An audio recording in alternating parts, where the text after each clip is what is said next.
Me encanta, porque mi hermana gemela, que se llama María Rosa. El otro día cuando saludamos, cuando se saludó a Yuyi por el aniversario, la primera que lo saludó fuiste vos. Entonces yo copié enseguida y saludé a Yuyi. Y Yuyi dice, gracias Alicia y María Rosa. Y yo digo, ay, parece que me está agradeciendo a mí y a mi hermana. Me dio mucho gusto. Así que María Rosa se llamaba mi mamá también. Y así como recuerda a su mamá, cada una creo que la tiene con el Señor la recuerda en presencia, ¿no es cierto? Y la que la tiene presente no la deje, ¿no? Cuando dice el proverbio, cuando tu madre envejeciere no la menosprecies. Así que estamos envejeciendo, no nos tienen que menospreciar, o sea, no las valoremos menos, ¿no? Valoremoslas más, ¿eh? Porque las mamás nos necesitan. Por lo menos mi mamá, hasta que el Señor se la llevó, nos necesitó a todos, a sus hijos, a sus nueras, a todos, a sus nietos. Pero bueno, el Señor nos ayudó para cuidarla, así como Zulma con su hermano, que su hermano se encargó de cuidar a su mamá, pero el Señor es el que da la fuerza. Y tema de gratitud, ¿no?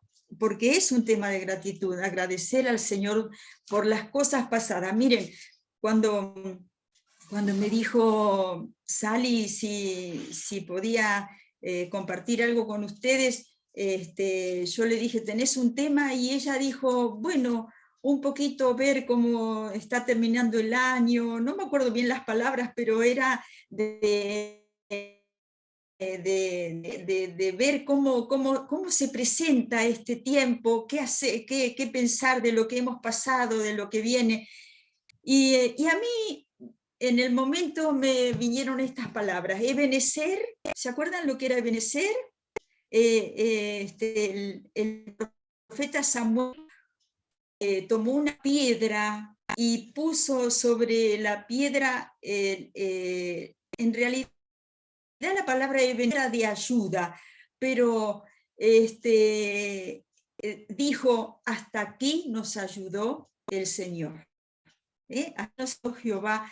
La palabra Jehová ahora se confunde mucho con los testigos de Jehová, así que vamos a decir hasta aquí nos ayudó el Señor.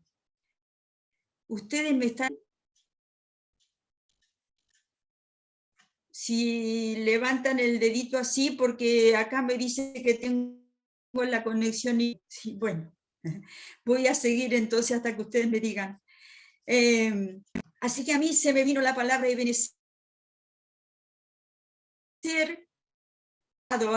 gratitud por el tiempo pasado, y la palabra Maranata en la esperanza del tiempo futuro, ¿no?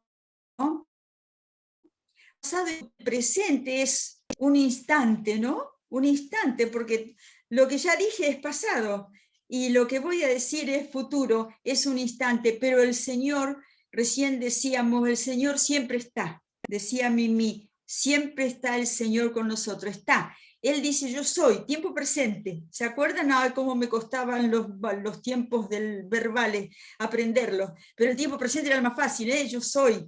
Y el Señor dijo, él,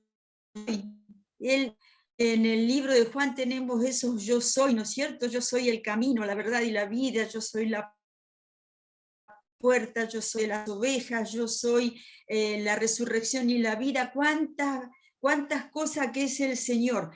Tiempo presente. Para nosotros el tiempo presente es un antes y un después. Antes de Benecer, hasta aquí nos ayudó el Señor. Después la esperanza,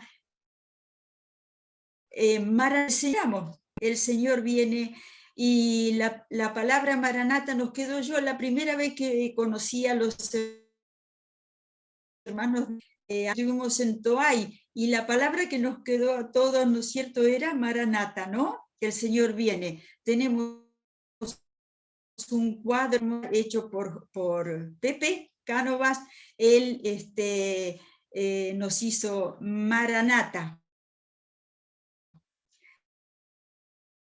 Hasta que ya ahora lo aprendieron, pero siempre estuvieron preguntando qué significaba esa palabra, ¿no? El Señor. Yo quería que fuéramos a 1 Samuel, allí donde el profeta Samuel dice esta palabra, Ebenezer. Yo les aliento, hermanas, a que ustedes lo lean todo, porque el capítulo es largo, y está en el capítulo 7 de 1 Samuel, y un poquito de historia. El pueblo de Israel estaba siendo juzgado por Elí, se recordarán la historia, ¿no es cierto? Ana pide llorando al Señor que le dé un hijo, porque Ana era estéril, la que pudo estar en la reunión con las hermanas de no, el tema de Ana, ¿no? Cómo ella oró con fervor por un hijo al Señor. Y le puso por nombre Samuel, porque al Señor lo había pedido, ¿no? Y este Samuel, que ella lo dejó de niño, lo dejó con Elí en la casa del Señor, fue creciendo, y cuando pasó el tiempo, Dios llama a Samuel, puesto que pasan años, ¿no es cierto? De un capítulo al otro van pasando los años, y en un momento los filisteos atacan. Los dos hijos de Elí traen el arca al campamento, se llevan el arca. Entonces todos lamentan que se llevaron el arca, pero Dios hace lo suyo, porque la presencia de Dios es tremenda, ¿no es cierto?, ante el enemigo, y el Dios de ellos se arrodille delante del arca, y luego le dice que es el Dios de ellos, y sus manos y su cabeza estaban sobre el umbral allí de este Dios. Y entonces el pueblo de los filisteos se dan cuenta que no la devuelven. Cuando la devuelven, el pueblo se alegra, pero el arca no queda, no va a donde sacada, queda en la casa de una persona que se llama Aminadab, y allí estaba Dios. Yo trataba de leer un poquito cómo era la historia, y los comentaristas dicen que había muchas realidad. Y Samuel era temeroso de Dios y trataba de hacer la voluntad de Dios. El pueblo hacía lo que bien le parece. Cuando hay varias veces donde dice que en ese tiempo no había rey en Israel, el pueblo hacía lo que bien le parecía. La historia de los jueces, tenemos el libro de Ruth, también hablamos de Ruth. Pues si vamos a recordar, durante todo las hermanas que nos han hablado de todos estos temas, ¿no? Y vemos cómo Dios, Ruth era una persona moabita y enemigo el pueblo de Israel, pero Dios la escogió, o sea, dice: al corazón contrito y humillado no despreciarás tú. Recibió a Ruth en el pueblo, cuando Noemí vuelve con ella, y luego Ruth, uno de Mateo, como ella es una de la ascendencia del Señor Jesucristo, ¿no es cierto? Dentro de esta como Dios, decía el hermano Walter Bevan cuando él escribía que la voluntad de Dios entretiene la voluntad. Los hombres nos equivocamos y cometemos errores, pero Dios perdona y va con la voluntad humana, y se va haciendo lo que el Señor quiere. En definitiva, se hace lo que el Señor quiere, ¿no? El pueblo lloraba, dice que el pueblo lamentaba porque no estaba el arca en su lugar, y entonces Samuel, allí vienen los filisteos a atacarlos. Y entonces el pueblo le dice a Samuel que ore por ellos, que hace dice que mata un corderito de leche, y lo sacrificó entero en el holocausto, capítulo 7, versículo 9, y Jehová le oyó. Y el comentario de este Moria, que nosotros, el pueblo de Dios, la iglesia del Señor, fue salvada por el apóstol, el mensajero Juan el Bautista, decía, he aquí el cordero es la cruz por nosotros. Él era el cordero de Dios que quita el pecado del mundo. Las hermanas, varias hermanas, lo que agradecían en primer lugar era la salvación. Y lo que tenemos que agradecer nosotros, si queremos que en nuestra vida haya un avivamiento. Me decía, agradezco a Dios por la vida. Sí, la vida que tenemos es de Dios. Y la vida es parte de Dios. Él mandó a su Hijo, al Señor Jesucristo, para que muriera en la cruz, para darnos vida a nosotros. Hay en nuestro corazón, porque hemos sido salvadas. Realmente con eso nomás tenemos que vivir felices. Tenemos que vivir contentas. Otro día un hermano decía, a veces nos ven las personas, a los creyentes, y dirán, realmente, ¿qué clase de creyente o qué clase de personas son estas? Hablan de Dios, muy bien, hablan de Dios, pero viven amargados, o viven tristes, o viven con problemas, y le mostramos a veces una cara. A mí me decía cara cafetera, cuando cambias de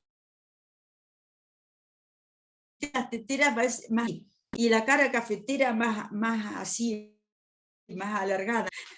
Cuando éramos chicos, mi papá decía, cambia esa cara cafetera, poné cara de tetera. Y es cierto, tenemos que vivir feliz, contenta. Si no, nuestra gratitud no es verdad. Nuestra gratitud es una mentira. Cristo tiene que darnos tal alegría que se tiene que reflejar en el rostro. ¿Se acuerdan que una vez habíamos hablado acerca de que el corazón alegre hermosa el rostro, que era el mejor cosmético para nosotros? Bueno, entonces versículo 12, vamos a leer capítulo 7, versículo 12. Dice, tomó luego Samuel una piedra y la puso entre Mizpa y Sen, y le puso por nombre Ebenezer, diciendo, de aquí nos ayudó Jehová.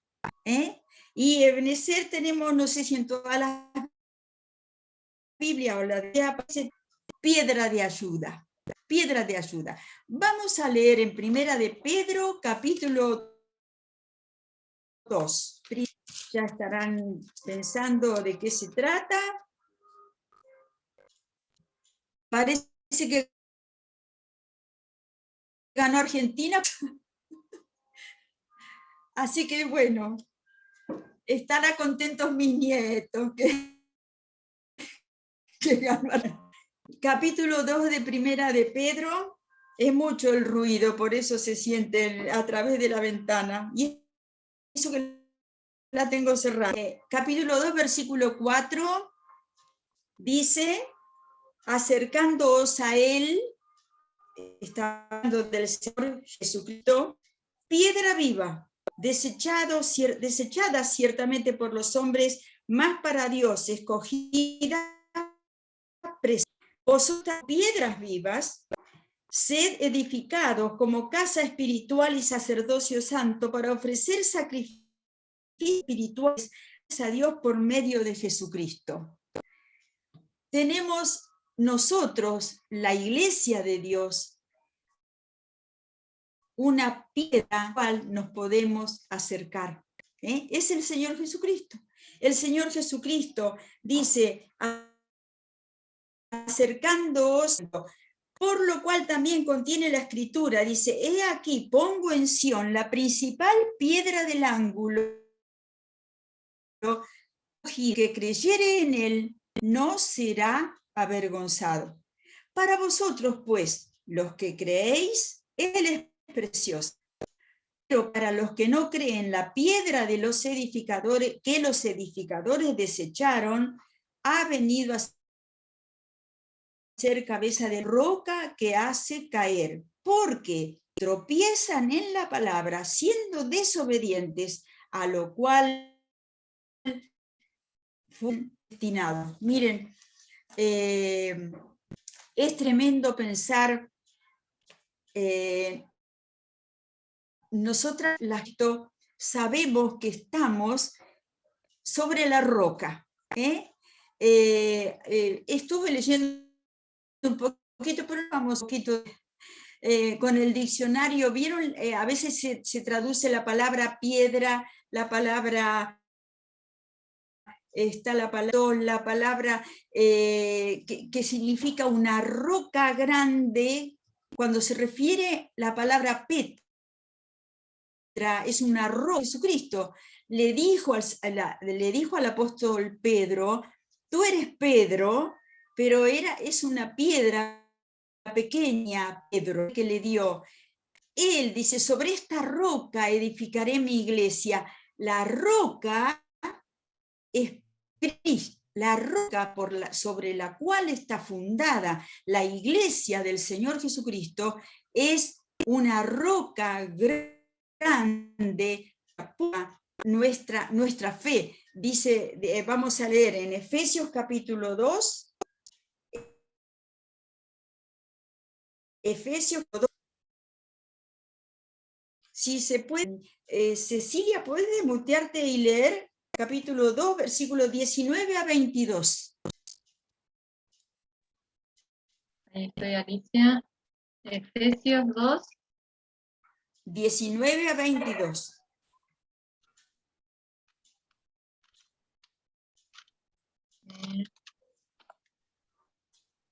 Dice, así que ya no sois extranjeros ni advenedizos, sino conciudadanos de los santos y miembros de la familia de Dios, edificados sobre el fundamento de los apóstoles y profetas, siendo la principal piedra del ángulo Jesucristo mismo, en quien todo el edificio bien coordinado va creciendo para ser un templo santo en el Señor, en quien vosotros también sois juntamente edificados para morada de Dios en el Espíritu. Y Sally, ¿podés leer 1 Corintios 10:4?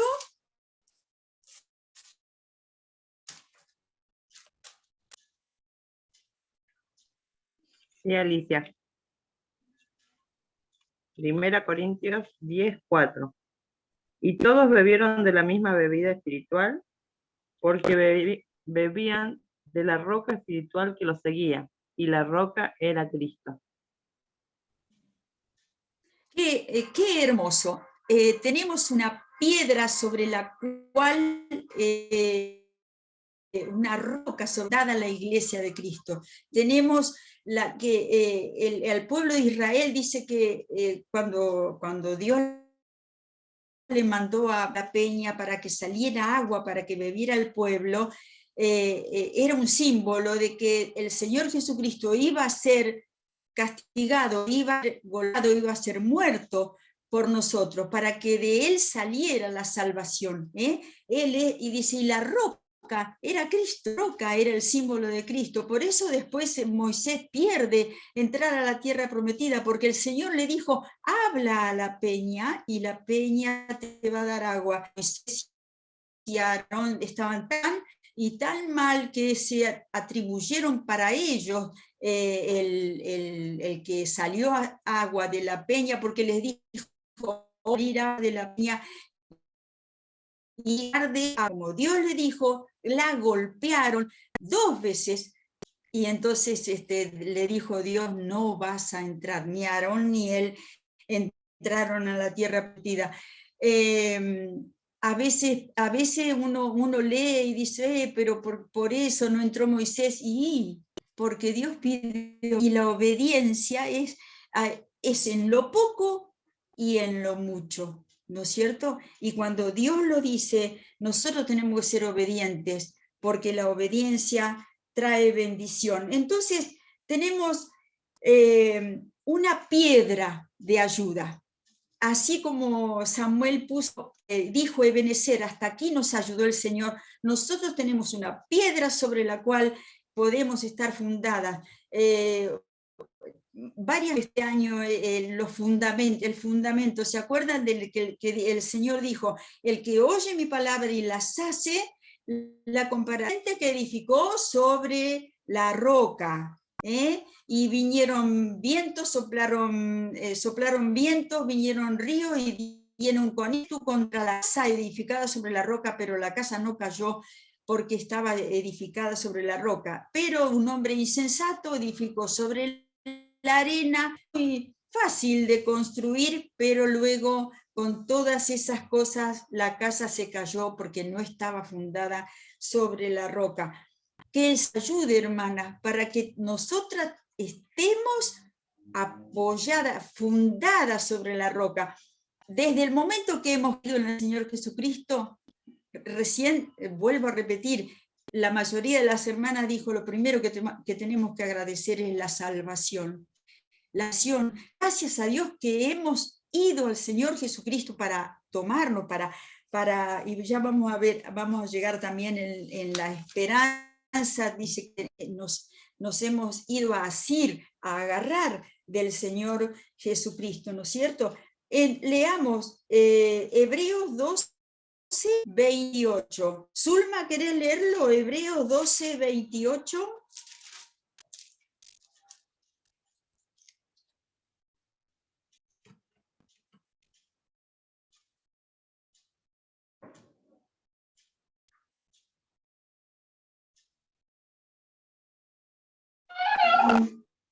Así que, recibiendo nosotros un reino inconmovible, tengamos gratitud y mediante ella sirvamos a Dios, agradándole con temor y reverencia. Así que recibiendo nosotros un reino inconmovible, nosotros,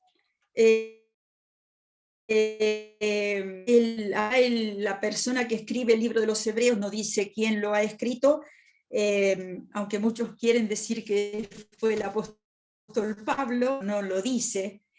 Dice así que recibiendo nosotros un reino inconmovible, tengamos gratitud. Tengamos gratitud. Algunos aplican esta palabra gratitud a la gracia de Dios. Y justamente no podemos ser agradecidos si no fuera por la gracia de Dios. La gracia de Dios dice que se ha manifestado a todos los hombres, ¿no es cierto? En este tiempo, la gracia de Dios, estamos viviendo en un tiempo de gracia, aunque gracia siempre hubo. En el Antiguo Testamento, todo lo que leemos, siempre vemos que la gracia de Dios estuvo con el pueblo de Israel, formando Dios de Abraham, formó a un pueblo, y por medio de ese pueblo vino la bendición que es el mismo Señor Jesucristo, ¿no es cierto? Y a todas las naciones.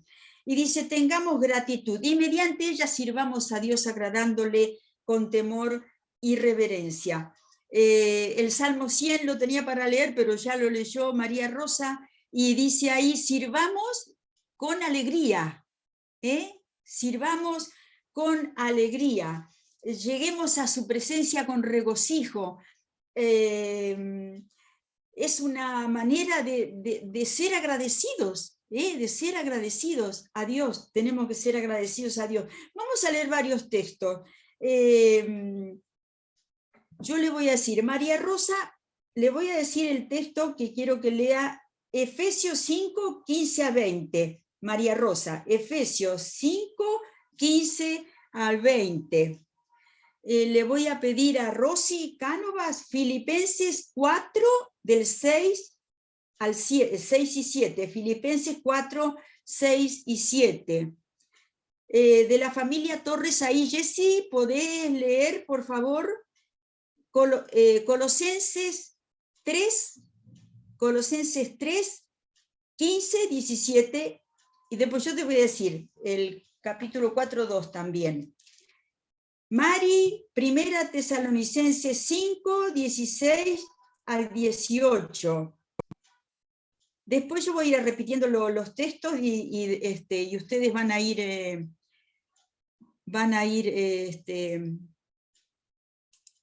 leyendo. Yuji, 2 Tesalonicenses 1:3. 2 Tesalonicenses 1:3. Bueno, a ver, leamos. Efesios 5, 15, 20. ¿Qué dice?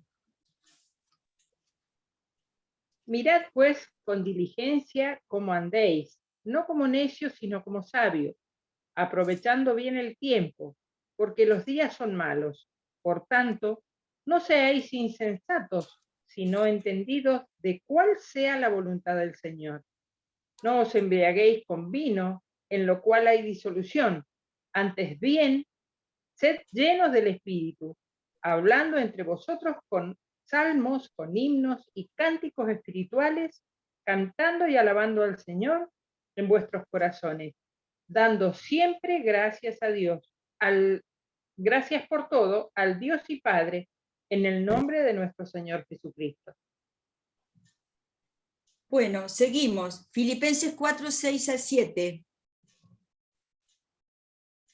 Por nada estéis afanosos, si no sean conocidas vuestras peticiones delante de Dios en toda oración y ruego, con acciones de gracias.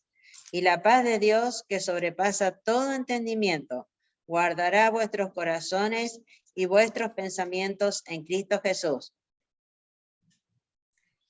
Colosenses, Jessy, Colosenses 3, 15, 17 y capítulo 4, verso 2. A ver, 3, 15, 17. Yo leo el 4. Ahí está. Y 15. Y la paz de Dios gobierna en vuestros corazones, a la que asimismo fuisteis llamados en un solo cuerpo y sed nacidos. La palabra de Cristo more en abundancia en vosotros, enseñándoos y exhortados unos a otros en toda sabiduría, cantando con gracia en vuestros corazones al Señor, con salmos e himnos y cánticos espirituales. Y todo lo que hacéis, sea de palabra o de hecho, hacerlo todo en el nombre del Señor Jesús, dando gracias a Dios Padre por medio de él. Muy bien, y el capítulo 4, verso 2. Ahí lo lee Aide. Bueno. Dedíquense a la oración y sean constantes en sus acciones de gracias. Hermoso, ¿no? 1 Tesalonicenses 5, 16 a 18. Estad siempre gozosos, orad sin cesar. Da gracias en todo, porque esta es la voluntad de Dios para con vosotros en Cristo Jesús. 2 Tesalonicenses 1, 3.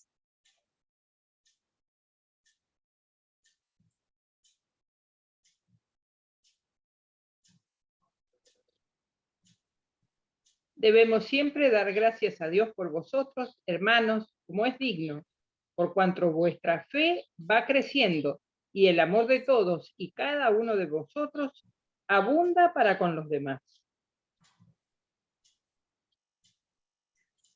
Hermoso texto. Y había dicho que íbamos a leer el Salmo 100, pero como ya lo leyó María Rosa, entonces lo vamos a dejar.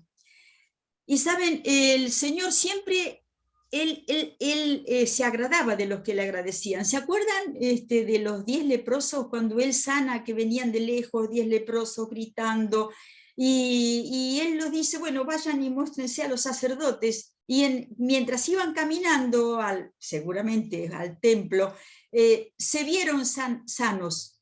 Y uno de ellos, y dice, y que era samaritano, vuelve y se arrodilla, se inclina delante del Señor y le dice, a gran voz le vino a agradecer. Y el Señor dice, ¿no eran 10 los que venían? ¿Y los 9 dónde están? O sea que el Señor se agrada cuando nosotros le agradecemos. El Señor se agrada cuando nosotros le agradecemos. Tenemos que ser agradecidas, hermanas, tenemos que ser agradecidas. ¿Se acuerdan? Me quedó muy grabado en uno de los mensajes que dio Rocío cuando habló del capítulo 8 de Apocalipsis, que habló de las trompetas. ¿Se acuerdan?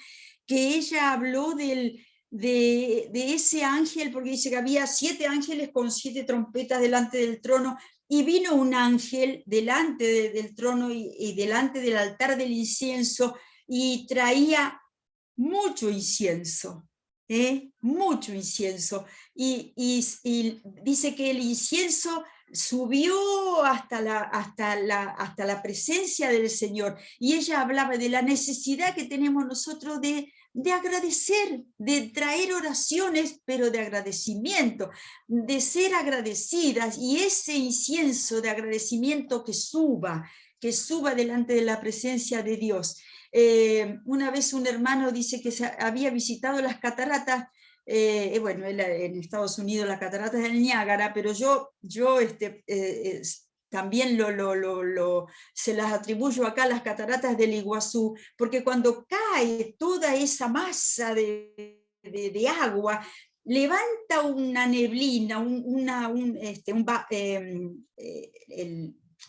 lo que se ve es todo como una neblina, pero es el agua que al caer levanta como una neblina, y este hermano decía, las bendiciones abundantes de Dios que descienden y la neblina nuestra que sube en agradecimiento al Señor. Que así sea con nosotros, que nosotros seamos agradecidas, no solo dijo una hermana, lo bueno y lo malo. ¿Por qué? Porque todo viene del Señor. Todo, el Señor, el profeta Jeremías, cuando habla ahí en las lamentaciones, dice, ¿habrá alguien que diga que hubo algo que el Señor no mandó? De la boca del Altísimo no sale lo malo y lo bueno. Por supuesto, algunos dijeron, viene un Dios hace malo. No. Lo malo que para nosotros parece malo, pero dice que Él dispone todas las cosas para bien de los que le aman.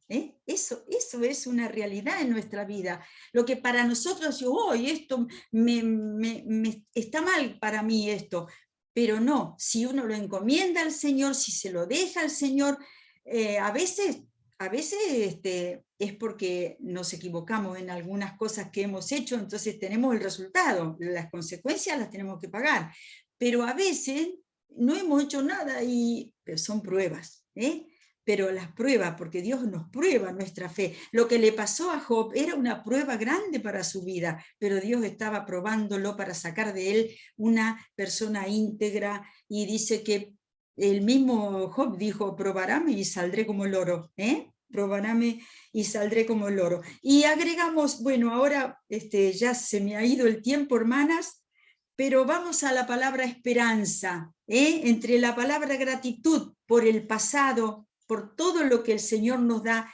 Luego tenemos la palabra Maranata, el Señor viene, y es la palabra esperanza. Lo que nos espera algo tremendo a los hijos de Dios. Tenemos una esperanza viva, tenemos una esperanza segura, y vamos a leer Hebreos 6, 18. Estaba Jenny por ahí, no sé si estará todavía. Jenny, ¿podés leer, por favor, Hebreos capítulo 6?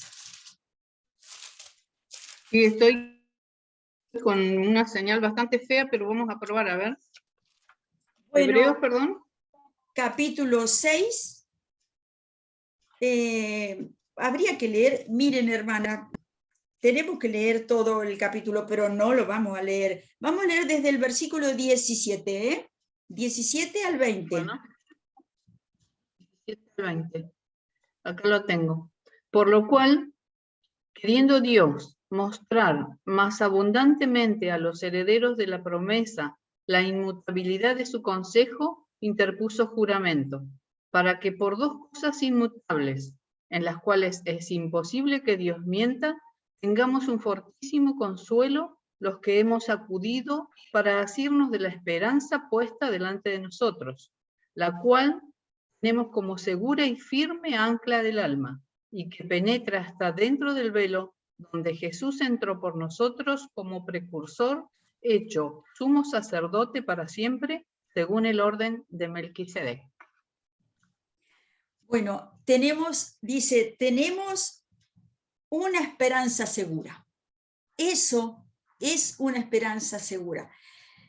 Habíamos hablado del arca, ¿se acuerdan de que los filisteos habían llevado el arca porque el pueblo, los sacerdotes y estos hijos de Elí, se les ocurrió llevar el arca al campamento donde estaban en guerra, equivocando el camino, porque Dios no estaba con ellos? Sabemos por la historia, ¿no es cierto? Si las hermanas se ponen a leer, es apasionante la historia. El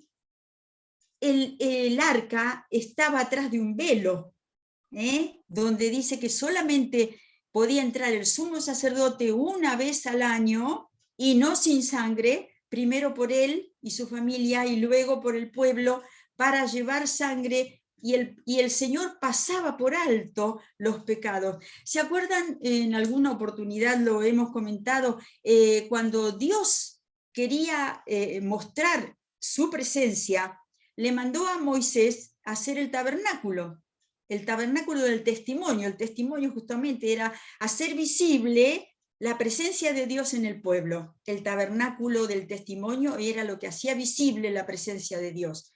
Cuando se construye el templo, el arca que estaba entre las cortinas, como decía David, se fue al templo, y vieron, dice que allí le sacaron las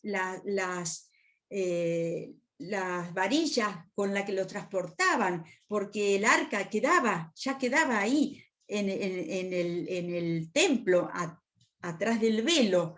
Siempre la presencia de Dios estaba en el templo. Cuando viene el Señor Jesucristo, la presencia de Dios es Cristo mismo en el mundo. Dios estaba en Cristo, su cuerpo, en él habitaba, dice, en él habita corporalmente toda la plenitud de la deidad. Era el Señor Jesucristo. Cuando el Señor Jesucristo muere, fue sepultado, pero resucita y asciende a los cielos, dijo un hermano: ¿dónde queda el testimonio visible? ¿Dónde queda el testimonio visible? El testimonio visible es la iglesia, somos nosotros. El Espíritu Santo dice que viene a morar en nosotros. Entonces, donde va un creyente, va el Espíritu de Dios. Donde va un creyente, va Dios mismo. Nosotros tenemos que mostrar al Señor, a Dios. Dice que nosotros somos un reino de sacerdote. El sacerdote era el que estaba entre Dios y los hombres, y entonces Dios se muestra en este mundo a través de su iglesia. Que nosotras, hermanas, seamos esa iglesia viva. La presencia de Dios en nosotros también tiene que ser reflejada para que Dios sea visto. Dice acá que Dios queriendo mostrar más abundantemente a los herederos de la promesa la inmutabilidad de su consejo, dice, interpuso juramento. Y entonces la promesa de Dios y el juramento, dice, son las cosas, dice, inmutables, no cambia. Las promesas de Dios no cambian. Y su juramento tampoco cambia. Él le dio un juramento a Abraham y lo cumple. Porque él dice, no pudiendo jurar por otro más grande, porque dice, los hombres a veces juramos por Dios. Te juro por Dios. ¿Se acuerdan cuando especialmente cuando no habíamos entendido todavía lo que era el jurar, ¿no es cierto? Cuando éramos chicos, decíamos, te lo juro por Dios. Porque Dios es más grande, pero Dios dice que no miente, dice que en las cuales es imposible que Dios mienta. Tengamos un fortísimo consuelo, que nos da ánimo, los que hemos acudido para asirnos de la esperanza puesta delante de nosotros. Nosotros un día hemos ido a agarrarnos, a asirnos del Señor Jesucristo. la esperanza puesta delante de nosotros, la cual tenemos como segura y firme ancla del alma. Los barcos para quedar firmes, y en medio de la tempestad también se tira un ancla para que esté en el fondo del mar clavada allí, y aunque el barco se mueva, el ancla la sostiene. Nosotros somos un barco al revés, tenemos un ancla en el cielo. ¿Quién es? Jesucristo. Jesucristo dice que penetra dentro del velo, así como tenía, cuando a Moisés se le mostró, dice que así como se le fue mostrado en el monte el santuario que debía ser el santuario no hecho de manos, donde está el Señor Jesucristo a la diestra de Dios, Él está, dice que Él, donde entró como precursor, un hombre. ¿Se acuerdan ese himno que cantamos a veces, o que triunfo más brillante en el cielo, un hombre entró y es allá representante de su pueblo a quien salvó? El Señor Jesucristo. Dios es espíritu, pero el Señor Jesucristo tiene un cuerpo y Él está con su cuerpo en el cielo, en representación de nosotros, intercediendo por nosotros. Mire si no tenemos motivo para agradecer.